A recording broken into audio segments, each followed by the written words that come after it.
This your boy, AdonusDaDon with Truth from the Booth, world news, my views on things, and today, and I'm hoping it's the last time I'm going to talk about this story, but I ran across this video with my main Charles Barkley on there. Well, I agreed with the verdict. Yeah. I feel sorry that young kid got killed, but they didn't have enough evidence to charge him. Something clearly went wrong that night. Clearly something went wrong, and I feel bad for anybody who loses a kid. But if you looked at the case and you don't make it, there was some racial profiling, no question about it. But something happened to change the dynamic of that night, and I know, and that's probably not a popular opinion among most people, but just looking at the evidence, I agree with the verdict. I just feel bad because I don't like when race gets out in the media, because I don't think the media has a pure heart, as I call it. There are very few people who have a pure heart when it comes to race.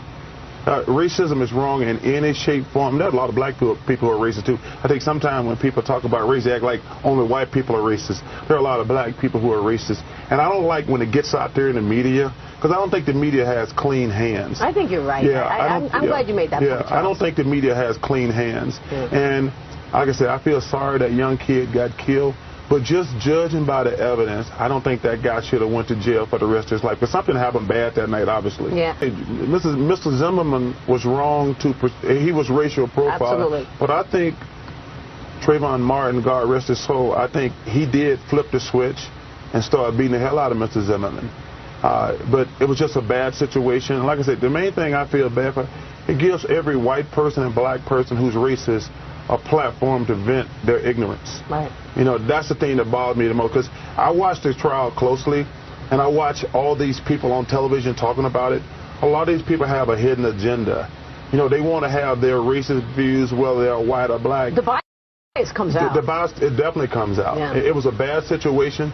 We all lost, and I feel bad for his parents, because you don't ever want to see anybody lose a kid. I agree with what Charles Barkley is saying. I believe that it wasn't a racial issue that night. I think the media made it racist and people ran with it from that point on out. And it gave a platform for everyone to display their ignorance. People have been displaying their ignorance on my page in my YouTube comment section anytime I've said anything. And not one lawyer or judge came on and proved me wrong on anything I said. All I said was the evidence says this, and this right here is that.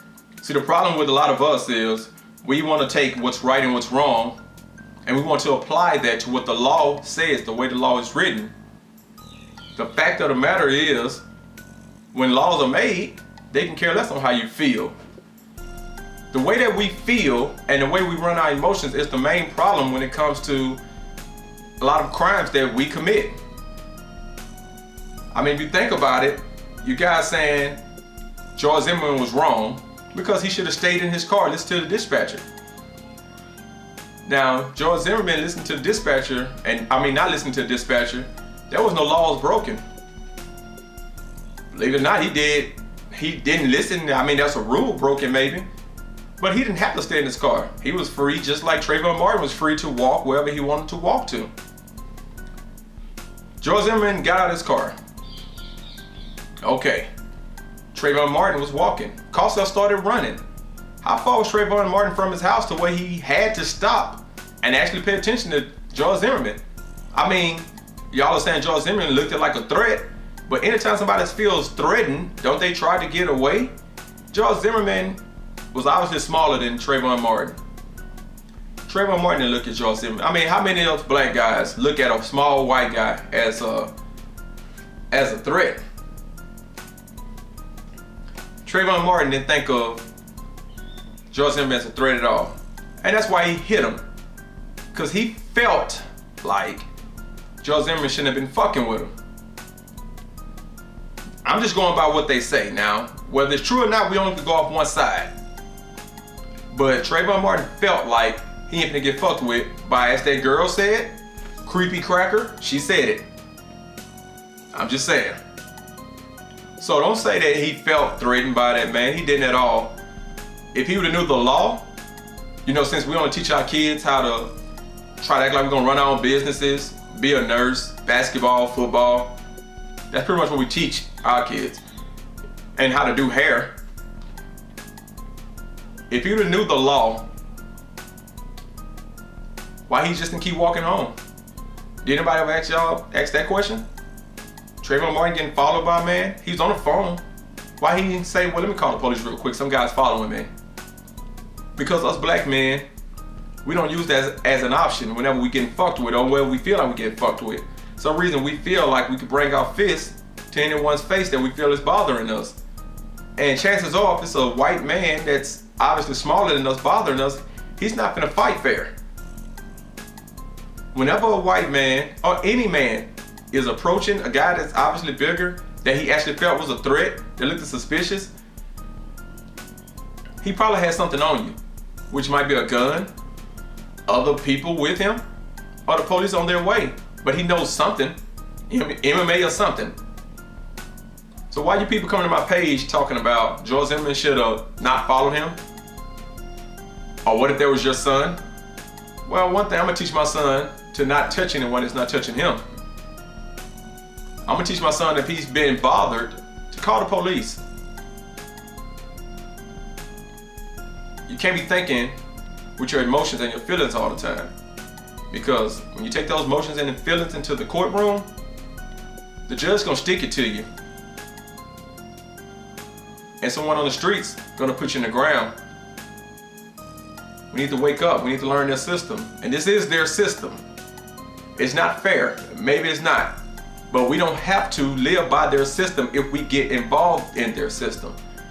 Like I said, why don't none of us try to be lawyers and judges? We already 12% of the population. It's bad enough that it's hard for us to get anything voted that we wanted to, even if we all voted. But we don't try that. That's not an option. We'd rather be Young Jeezy or Beyonce. I'm just saying. George Zimmerman shouldn't have followed Trayvon Martin. Trayvon Martin should just kept going home.